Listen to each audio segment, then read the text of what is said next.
Hi every one. നമ്മൾ ഇന്ന് 7th standard സയൻസിൻ്റെ ഫസ്റ്റ് ചാപ്റ്ററാണ് ഡിസ്കസ് ചെയ്യാനായിട്ട് പോകുന്നത്. എന്താ ചാപ്റ്ററിൻ്റെ പേര്? Nutrition in plants. അപ്പം നമ്മൾ പ്ലാന്റ്സിൻ്റെ ന്യൂട്രീഷനെ കുറിച്ചാണ് ഈ ചാപ്റ്ററിൽ മൊത്തം പഠിക്കാൻ പോകുന്നത്. പിന്നെ ന്യൂട്രിയൻസ് എന്താണ്, ന്യൂട്രീഷൻ എന്താണ് എന്നൊക്കെ വെച്ചിട്ടാണ് നമ്മൾ സ്റ്റാർട്ട് ചെയ്യുന്നത്. അപ്പോൾ ഈ ചാപ്റ്ററിൽ നമ്മൾ ന്യൂട്രീഷൻ ഇൻ പ്ലാന്റ്സും അടുത്ത ചാപ്റ്ററിൽ നമ്മൾ ന്യൂട്രീഷൻ ഇൻ ആനിമൽസുമാണ് ഡിസ്കസ് ചെയ്യാനായിട്ട് പോകുന്നത്. In class 6, you learned that food is essential for all living organisms. അപ്പോൾ നമ്മൾ 6th സ്റ്റാൻഡേർഡിൽ ഓൾറെഡി ഫുഡിൻ്റെയും അതിൻ്റെ കമ്പോണൻസിനെ കുറിച്ചൊക്കെ നമ്മൾ ഓൾറെഡി ഡിസ്കസ് ചെയ്തിട്ടുണ്ടായിരുന്നു അല്ലേ, പഠിച്ചിട്ടുണ്ടായിരുന്നു അല്ലേ. അപ്പോൾ അത് വെച്ചിട്ടാണ് നമ്മൾ സ്റ്റാർട്ട് ചെയ്യുന്നത്. അപ്പോൾ എല്ലാ ജീവജാലങ്ങൾക്കും ഫുഡ് എന്ന് പറഞ്ഞാൽ അത്ര ഇമ്പോർട്ടൻ്റ് ആണ്, അല്ല അത്ര എസെൻഷ്യൽ ആണെന്ന് നമ്മൾ ഓൾറെഡി ലാസ്റ്റ് ഇയർ തന്നെ പഠിച്ചിട്ടുണ്ടായിരുന്നു. You also learned that carbohydrates, proteins, fats, vitamins and minerals are components of food. അപ്പോൾ അതേപോലെ തന്നെ കമ്പോണൻസ് ഓഫ് ഫുഡ് നമ്മൾ ലാസ്റ്റ് ഇയർ ഓൾറെഡി പഠിച്ചിട്ടുണ്ടായിരുന്നു. എന്തൊക്കെയായിരുന്നു? കാർബോഹൈഡ്രേറ്റ്സ് ഉണ്ട്, പ്രോട്ടീൻസ് ഉണ്ട്, ഫാറ്റ്സ് ഉണ്ട്, വൈറ്റമിൻസ് ഉണ്ട്, മിനറൽസ് ഉണ്ട്. ഇതാണ് കമ്പോണൻസ് ഓഫ് ഫുഡ് എന്ന് പറയുന്നത്. These components of food are called nutrients and are necessary for our body. ഈ കമ്പോണൻസ് ഓഫ് ഫുഡിനെ അറിയപ്പെടുന്നത് ന്യൂട്രിയൻസ് എന്നാണ്. ഈ ന്യൂട്രിയൻസ് നമ്മുടെ ബോഡിക്ക് വളരെ അത്യാവശ്യമായിട്ടുള്ള ഒന്നാണ്. നമ്മുടെ ഗ്രോത്തിന് വേണ്ടിയിട്ട് അല്ലെങ്കിൽ നമ്മുടെ ബോഡിയുടെ ഡെവലപ്മെൻറ്റിന് വേണ്ടിയിട്ടൊക്കെ നമുക്ക് അത്യാവശ്യമായിട്ടുള്ള ഒന്നാണ് ഈ ന്യൂട്രിയൻസ് എന്ന് പറയുന്നത്. All living organisms require food. Plants can synthesize food for themselves, but animals including humans cannot. ഇപ്പം എല്ലാ ജീവജാലങ്ങൾക്കും ഫുഡ് എന്ന് പറഞ്ഞാൽ വളരെയധികം എസെൻഷ്യൽ ആണ്, അല്ലെങ്കിൽ ഫുഡ് ഉണ്ടെങ്കിൽ മാത്രമേ അവർക്ക് ജീവിക്കാനായിട്ട് സാധിക്കത്തുള്ളൂ. പക്ഷേ എത്ര ഓർഗാനിസത്തിന് സ്വന്തമായിട്ട് ഫുഡ് ഉണ്ടാക്കാനായിട്ട് സാധിക്കും? അത് പറ്റുന്നത് നമ്മുടെ പ്ലാന്റ്സിനാണ്. പ്ലാന്റ്സിന് മാത്രമേ സ്വന്തമായിട്ട് ഫുഡ് സിന്തസൈസ് ചെയ്യാനായിട്ട് പറ്റത്തുള്ളൂ. നമ്മളിപ്പം ഹ്യൂമൻസ് ആയിക്കോട്ടെ അല്ലെങ്കിൽ മറ്റ് ആനിമൽസ് ആയിക്കോട്ടെ, നമ്മൾ ഈ പ്ലാന്റ്സിനെ ഡിപ്പെൻഡ് ചെയ്താണ് ജീവിക്കുന്നത്. അത് ഡയറക്റ്റായിട്ട് അല്ലെങ്കിൽ ഇൻഡയറക്റ്റ് ആയിട്ട് നമ്മൾ പ്ലാന്റ്സിനെ ഡിപ്പെൻഡ് ചെയ്താണ്, അല്ലെങ്കിൽ അവരിൽ നിന്നാണ് നമ്മൾ ഈ ഫുഡൊക്കെ എടുക്കുന്നത്. അല്ലാണ്ട് നമുക്ക് സ്വന്തമായിട്ട് ഫുഡ് സിന്തസൈസ് ചെയ്യാനായിട്ടുള്ള ആ ഒരു കഴിവ് ഇല്ല. Thus humans and animals are directly or indirectly dependent on plants. അപ്പോൾ ഒന്നെങ്കിൽ ഡയറക്റ്റ് ആയിട്ട് അല്ലെങ്കിൽ ഇൻഡയറക്റ്റ് ആയിട്ട് നമ്മൾ ഈ പ്ലാന്റ്സിനെ ഡിപ്പെൻഡ് ചെയ്താണ് ഫുഡ് എടുക്കുന്നതെന്നാണ് പറയുന്നത്. അതെങ്ങനെയാണ് ഡയറക്റ്റ് ആയിട്ടും ഇൻഡയറക്റ്റ് ആയിട്ടും വരുന്നത്? ഡയറക്റ്റ് ആയിട്ട് ഹെർബിവോഴ്സ്, ഇപ്പോൾ കൗവ്, ഗോട്ട് ഒക്കെ പ്ലാന്റ്സിൽ നിന്ന് ഡയറക്റ്റ് ആയിട്ട് അവർ ഫുഡ് എടുക്കും അല്ലേ. പക്ഷേ കാർണിവോഴ്സിൻ്റെ കാര്യം ഒന്ന് ഓർത്ത് നോക്കിക്കേ. ലയണ്, ടൈഗറൊക്കെ ഈ പ്ലാന്റിനെ കഴിക്കുന്ന ആനിമൽസിനെയാണ് അവർ കഴിക്കുന്നത് അല്ലേ. അപ്പോൾ അതാണ് ഇൻഡയറക്റ്റ് ആയിട്ട് അവർ പ്ലാന്റ്സിൽ നിന്ന് ന്യൂട്രിയൻസ് എടുക്കുന്നു എന്ന് പറയുന്നത്. ഈ ഇപ്പോൾ ലയൺ ഒരു ഡെയറിനെ തിന്നുകയാണെങ്കിൽ ആ ഡെയറിന് എവിടെ നിന്നാണ് ഫുഡ് കിട്ടുന്നത്? അതിന് ഫുഡ് കിട്ടുന്നത് പ്ലാന്റ്സിൽ നിന്നാണ് അല്ലേ. അപ്പോൾ അൾട്ടിമേറ്റ് സോഴ്സ് എന്ന് പറയുന്നത് എവിടെ നിന്നാണ്? പ്ലാന്റ്സ് തന്നെയാണ്. അപ്പോൾ അതാണ് ഡയറക്റ്റ് ആയിട്ട് അല്ലെങ്കിൽ ഇൻഡയറക്റ്റ് ആയിട്ട് നമുക്ക് ഫുഡ് കിട്ടുന്നത് പ്ലാന്റ്സിൽ നിന്നാണ്. അടുത്തത് mode of nutrition in plants. Plants are the only organism that can prepare food for themselves by using water, carbon dioxide and minerals. അപ്പോൾ ഇതൊക്കെയാണ് റോ മെറ്റീരിയൽസ് എന്ന് പറയുന്നത്. റോ മെറ്റീരിയൽസിനെ കുറിച്ചൊക്കെ നമ്മൾ ഡീറ്റെയിൽ ആയിട്ട് ഈ ചാപ്റ്ററിൽ പഠിക്കുന്നുണ്ട്. വാട്ടറും കാർബൺ ഡയോക്സൈഡും മിനറൽസും ഒക്കെ ഈ റോ മെറ്റീരിയൽസ് ഒക്കെ യൂസ് ചെയ്തിട്ട് പ്ലാന്റ്സ് സ്വന്തമായിട്ട് ഫുഡിനെ സിന്തസൈസ് ചെയ്യുന്നു. The raw materials are present in their surroundings. ഈ റോ മെറ്റീരിയൽസ് എന്ന് പറഞ്ഞാൽ അവരുടെ ചുറ്റിനുമുണ്ട്. ഇപ്പോൾ കാർബൺ ഡൈ ഓക്സൈഡ് ആണെങ്കിൽ അറ്റ്മോസ്ഫിയറിലുണ്ട്, വാട്ടർ അല്ല മിനറൽസ് ആണെങ്കിൽ സോയിലുണ്ട്. ഇത് അവിടെ നിന്ന് എടുത്തിട്ട് ഫുഡിനെ സിന്തസൈസ് ചെയ്ത് എടുക്കുന്നു. ഇതാണ് പ്ലാന്റ്സിൻ്റെ ജോലി എന്ന് പറയുന്നത്. The nutrients enable living organisms to build their bodies, to grow, to repair damaged parts of their bodies and provide the energy to carry out life processes. അപ്പോൾ എന്തിനു വേണ്ടിയിട്ടാണ് നമ്മൾ ഈ ന്യൂട്രിയൻസ് എടുക്കുന്നത്? ന്യൂട്രിയൻസ് കൊണ്ട് നമുക്ക് നമ്മുടെ ബോഡി ബിൽഡ് ചെയ്യാനായിട്ട് സാധിക്കും. ബോഡി ഡെവലപ്മെൻറ്റിന് വേണ്ടിയിട്ട്, അതേപോലെ തന്നെ വളരാൻ വേണ്ടിയിട്ട്, എന്തെങ്കിലും ഡാമേജസ് ഒക്കെ ഉണ്ടെങ്കിൽ അത് റിപ്പയർ ചെയ്തെടുക്കാൻ വേണ്ടിയിട്ട്. അപ്പോൾ ഇതിനൊക്കെ വേണ്ടിയിട്ടാണ് നമ്മൾ ഈ ന്യൂട്രിയൻസ് യൂസ് ചെയ്യുന്നത്. അതേപോലെ തന്നെ എനർജി, നമുക്ക് ഓരോരോ ലൈഫ് പ്രോസസ്സസ് ക്യാരി ഔട്ട് ചെയ്യാനായിട്ടുള്ള എനർജിയും ഈ ന്യൂട്രിയൻസിൽ നിന്ന് തന്നെയാണ് നമുക്ക് വരുന്നത്. Nutrition is the mode of taking food by an organism and its utilization by the body. അപ്പോൾ ഫുഡിനെ അകത്തേക്ക് എടുക്കുക, എന്നിട്ട് അതിനെ നമ്മുടെ ബോഡിയിൽ ഓരോരോ കാര്യങ്ങൾക്ക് വേണ്ടിയിട്ട് യൂട്ടിലൈസ് ചെയ്യുക, അതായത് അതിനെ യൂസ് ചെയ്യുക. അതിന് പറയുന്ന പേരാണ് ന്യൂട്രീഷൻ എന്ന്. അപ്പോൾ ഫുഡിനെ അകത്തേക്ക് എടുക്കുന്നു, അതിൻ്റെ യൂട്ടിലൈസേഷൻ, ഇത് രണ്ടും കൂടെ ചേരുന്നതിനെയാണ് ന്യൂട്രീഷൻ എന്ന് പറയുന്നത്. The mode of nutrition in which organisms make food themselves from simple substances is called autotrophic nutrition.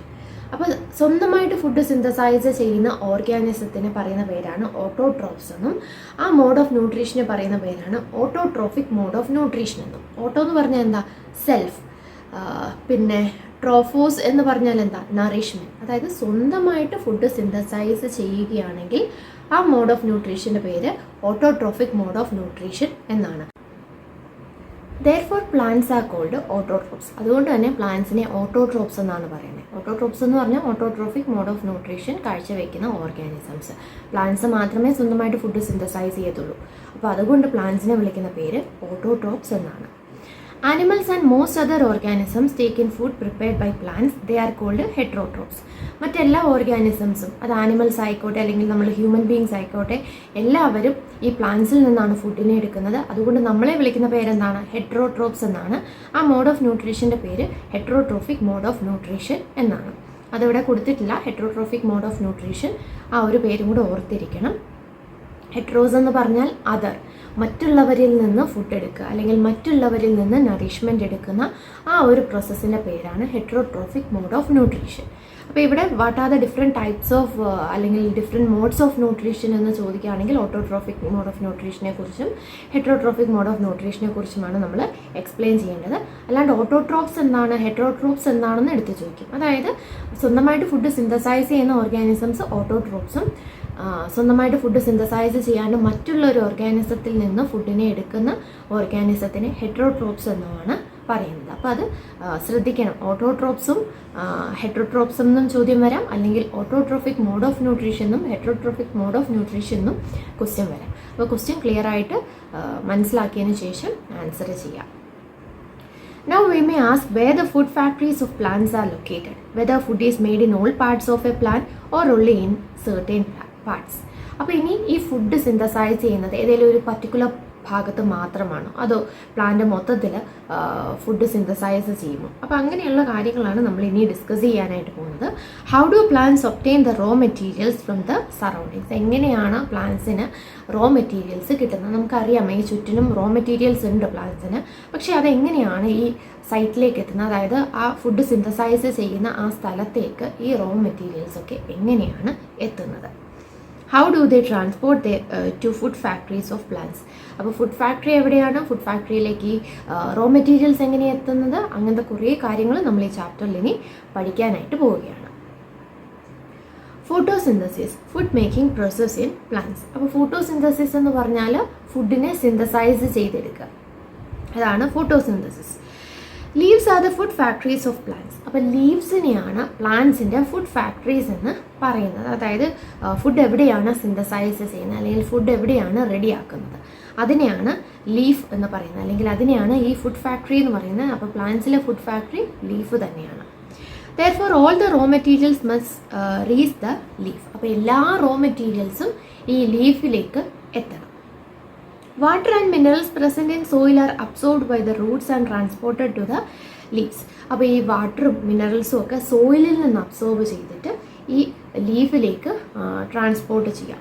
നമ്മൾ ചെറിയ ക്ലാസ് മുതൽ പഠിക്കുന്നുണ്ടല്ലേ ഫോട്ടോസിന്തസിസ് എന്താണ്, അതായത് പ്ലാന്റ്സ് സ്വന്തമായിട്ട് ഫുഡ് സിന്തസൈസ് ചെയ്യുന്നതിനെയാണ് ഫോട്ടോസിന്തസിസ് എന്നൊക്കെ പറയുന്നത്. അപ്പം ഞാൻ ചെറുതായിരുന്നപ്പോൾ ഈ EVS-ലാണെന്ന് തോന്നുന്നത് നമ്മളിത് ആദ്യമായിട്ട് പഠിക്കണം ഫോട്ടോസിന്തസിസ് എന്താണെന്ന്.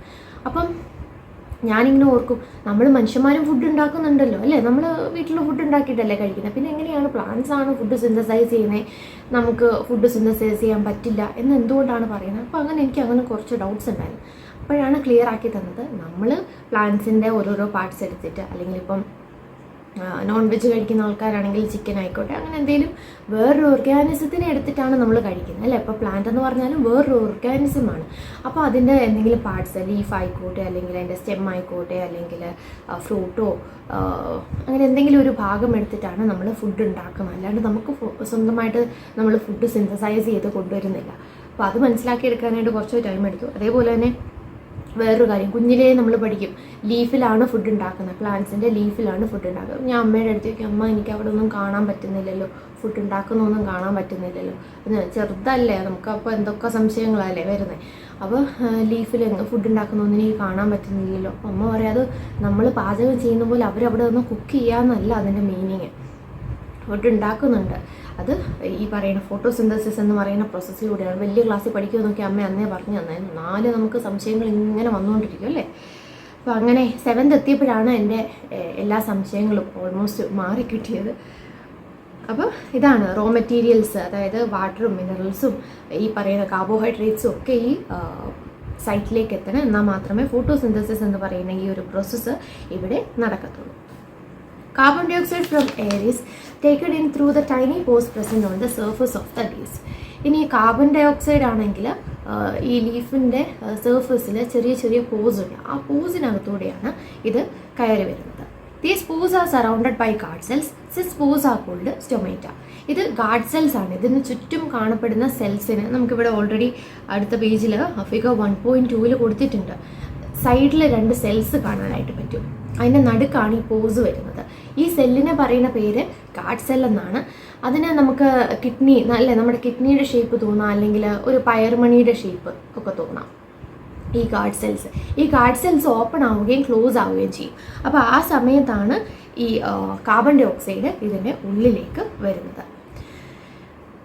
Water and minerals are transported to the leaves by the vessels which run like pipes throughout the root, the stem, the branches and the leaves. Same നമ്മുടെ വീട്ടിൽ കിണറ്റിലുള്ള വെള്ളം ടാപ്പിലേക്ക് വരത്തില്ലേ, പൈപ്പ് കണക്ഷനിലൂടെ ടാപ്പിലേക്ക് വരും. അതേപോലെ തന്നെയാണ് നമ്മുടെ സോയിലിൽ നിന്ന് ഈ വാട്ടറിനെ മിനറൽസിനെ റൂട്ട് അബ്സോർബ് ചെയ്തെടുക്കുന്നു. ആ അബ്സോർബ് ചെയ്തെടുക്കുന്നത് ലീഫിലേക്ക് ഇതേപോലെ ഒരു പൈപ്പ് കണക്ഷൻ എന്ന് തന്നെ ചിന്തിച്ചാൽ മതി. അതേപോലെ പൈപ്പ് കണക്ഷനിലൂടെ അങ്ങ് മുകളിലെ ലീഫ് വരെ എത്തിക്കുന്നു. They form a continuous path or passage for the nutrients to reach the leaf. They are called vessels. അപ്പോൾ ഈ ന്യൂട്രിയൻസ് ആയിക്കോട്ടെ അല്ലെങ്കിൽ ഈ വാട്ടർ ആയിക്കോട്ടെ അതിന് ഈ ഭാഗത്തേക്ക് എത്താൻ വേണ്ടിയിട്ട് ഒരു കണ്ടിന്യൂസ് ആയിട്ടുള്ളൊരു കണക്ഷൻ തന്നെയാണ് കൊടുക്കുന്നത്. അപ്പോൾ അതിനെ പറയുന്ന ആ പൈപ്പ് ലൈക്ക് സിസ്റ്റം ഉണ്ടല്ലോ, അതിനെ പറയുന്ന പേരാണ് വെസൽസ് എന്ന്.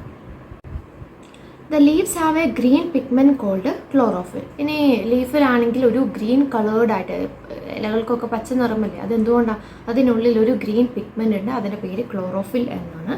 It helps leaves to capture the energy of the sunlight. അപ്പോൾ അതിൻ്റെ ജോലി എന്താണെന്ന് വെച്ചാൽ സൺലൈറ്റിൽ നിന്ന് എനർജീനെ ക്യാപ്ചർ ചെയ്യുന്നു. This energy is used to synthesize food from carbon dioxide and water. ഈ എനർജി വെച്ചിട്ടാണ് അവർ ഈ ഫുഡ് സിന്തസൈസ് ചെയ്യുന്നത്. അതായത് കാർബൺ ഡൈ ഓക്സൈഡും വാട്ടറും ഒക്കെ കൂടെ എടുത്തിട്ട് ഈ എനർജി വെച്ചിട്ട് ഫുഡിനെ സിന്തസൈസ് ചെയ്യുന്നു. Since the synthesis of food occurs in the presence of sunlight, it is called photosynthesis. ഈ ഒരു പ്രോസസ്സിനെ ഫോട്ടോസിന്തസിസ് എന്നാണ് വിളിക്കുന്നത്. കാരണം ഫോട്ടോ എന്ന് പറഞ്ഞാൽ ലൈറ്റ് എന്നാണ് മീനിങ്. അപ്പോൾ ലൈറ്റിൻ്റെ പ്രസൻസിൽ നടക്കുന്ന ആ ഒരു റോ മെറ്റീരിയൽസിനൊക്കെ കമ്പൈൻ ചെയ്തിരിക്കുന്ന ആ ഒരു റിയാക്ഷൻ, അതുകൊണ്ടാണ് അതിനെ ഫോട്ടോസിന്തസിസ് എന്ന് പറയുന്നത്.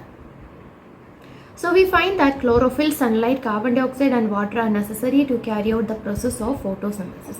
അപ്പോൾ നമുക്ക് മനസ്സിലായി ക്ലോറോഫിൽ ഉണ്ടെങ്കിൽ മാത്രമേ ഈ ഫോട്ടോസിന്തസിസ് നടക്കത്തുള്ളൂ. അതേപോലെ തന്നെ ക്ലോറോഫിൽ സൺലൈറ്റിനെ കൺവേർട്ട് ചെയ്തിട്ടാണ് ഫോട്ടോസിന്തസിസ് നടക്കുന്നത്.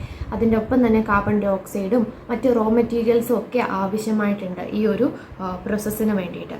അപ്പോൾ ഇതെല്ലാം കൂടി ചേരുമ്പോഴാണ് ഫോട്ടോസിന്തസിസ് എന്ന് പറയുന്ന ആ ഒരു പ്രോസസ്സ് നടക്കുന്നത്. അപ്പോൾ ഫോട്ടോസിന്തസിസിന് ഈ പറയുന്ന റോ മെറ്റീരിയൽസ്, അപ്പോൾ ഇതിനെയാണ് റോ മെറ്റീരിയൽസ് എന്ന് പറയുന്നത് കേട്ടോ. ക്ലോറോഫിൽ ഉണ്ട്, സൺലൈറ്റ് ഉണ്ട്, വാട്ടർ ഉണ്ട്, മിനറൽസ് ഉണ്ട്, അപ്പോൾ ഈ കാർബൺ ഡൈ ഓക്സൈഡ് ഉണ്ട്.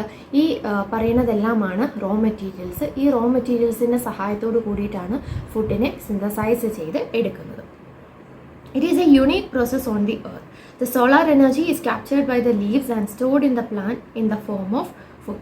അപ്പോൾ ഇതെന്ന് പറഞ്ഞാൽ ഒരു യുണീക്ക് പ്രോസസ്സാണ്. ഇവിടെ മാത്രമേ, അല്ലെങ്കിൽ ഈ പ്ലാന്റ്സിനെ കൊണ്ട് മാത്രമേ ഈ ഒരു പ്രോസസ്സ് ചെയ്യാനായിട്ട് സാധിക്കത്തുള്ളൂ. അപ്പോൾ സോളാർ എനർജീനെ ക്യാപ്ചർ ചെയ്തിട്ട്, അല്ലെ സൺലൈറ്റിൽ നിന്ന് എനർജി എടുത്തിട്ടാണ് ഈ ഒരു പ്രോസസ്സ് നടക്കുന്നത്, അല്ലെ ഫോട്ടോസിന്തസിസ് ക്യാരി ഔട്ട് ചെയ്യുന്നത്. അപ്പോൾ അതുകൊണ്ട് തന്നെ സൺ എന്ന് പറയുന്നത് വളരെ ഇമ്പോർട്ടൻ്റ് ആണ്. അതായത് ആ സണ്ണിൻ്റെ എനർജി എടുത്തിട്ടാണ് ഫുഡ് സിന്തസൈസ് ചെയ്യുന്നത്. ആ ഫുഡാണ് എല്ലാ ഓർഗാനിസംസും കഴിക്കുന്നത്. അപ്പോൾ അതുകൊണ്ട് തന്നെ സൺ എന്ന് പറയുന്നത് വളരെ ഇമ്പോർട്ടൻ്റ് ആണ്. അതാണ് അടുത്ത സെൻറ്റൻസിൽ പറയുന്നത്. The sun is the ultimate source of energy for all living organisms. എല്ലാ ജീവജാലങ്ങളുടെയും അൾട്ടിമേറ്റ് സോഴ്സ് ഓഫ് എനർജി എന്ന് പറയുന്നത് സണ്ണാണ്. അപ്പോൾ ഇതാണ് ഫോട്ടോസിന്തസിസ് എന്ന് പറയുന്നത്. അതായത് റോ മെറ്റീരിയൽസ് എന്തൊക്കെയാണ്, എങ്ങനെയാണ് ഈ റോ മെറ്റീരിയൽസ് ഒക്കെ ഈ ഒരു സൈറ്റിലേക്ക് എത്തുന്നത്, ഫുഡ് ഫാക്ടറി ഏതാണ്, ഫോട്ടോസിന്തസിസ് എന്ന് പറയുന്ന ആ ഒരു പ്രോസസ്സ് എങ്ങനെയാണ് നടക്കുന്നത്, അതൊക്കെ ഒന്ന് ഇവിടെ ഈ ഒരു പോർഷനിൽ എക്സ്പ്ലെയിൻ ചെയ്തിട്ടുണ്ട്. ഇനി അടുത്തത് നമ്മൾ ഫോട്ടോസിന്തസിസിൻ്റെ ആ ഒരു ഡീറ്റെയിൽഡ് ആയിട്ടുള്ള ഒരു എക്സ്പ്ലനേഷനാണ് അടുത്ത പേജിൽ കൊടുക്കുന്നത്. അതോടൊപ്പം തന്നെ ഒരു റിയാക്ഷൻ ഉണ്ട് ഇതിൽ. അപ്പോൾ ആ റിയാക്ഷൻ കൂടി നമ്മൾ ഈ ഒരു ചാപ്റ്ററിൽ നെക്സ്റ്റ് പോർഷനിൽ പഠിക്കുന്നുണ്ട്.